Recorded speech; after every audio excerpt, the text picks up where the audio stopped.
Selamat siang semuanya. Di sini saya akan menjelaskan sosiologi yang membahas tentang perubahan sosial. Perubahan sosial itu adalah perubahan yang terjadi di dalam masyarakat, mau itu besar ataupun kecil. Nah, di sini ada penyebab, pendorong, penghambat, teori dan juga bentuk-bentuknya.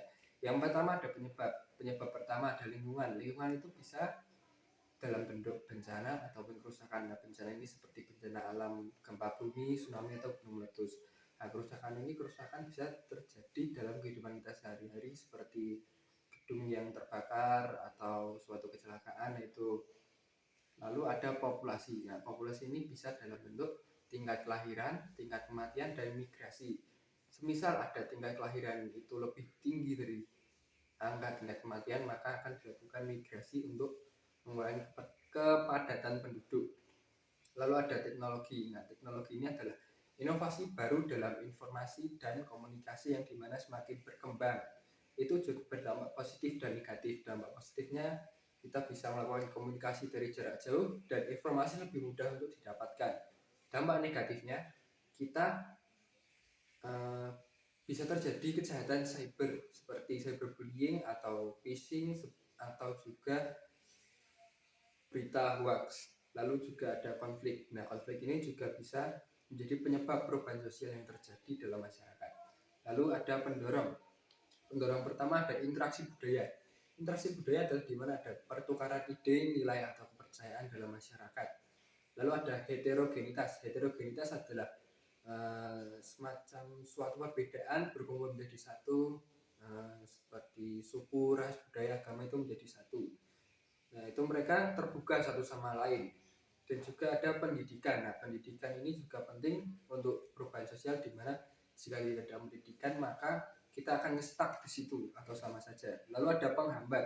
Penghambat pertama ada isolasi, yang dimana masyarakat lebih memilih tertutup dan tidak menerima budaya dari luar. Lalu yang kedua ada homogenitas. Homogenitas ini berkebalikan dari heterogenitas, yang dimana mereka adalah satu masyarakat yang sama, jadi tidak menerima hal-hal baru, jadi tetap itu saja. Lalu ada tradisi yang kuat, di mana sama seperti isolasi, mereka tidak mempercayai budaya lain, mereka lebih percaya pada tradisi mereka sendiri. Dan juga ada ketimpangan sosial seperti pendidikan, ekonomi. Lalu ada teori.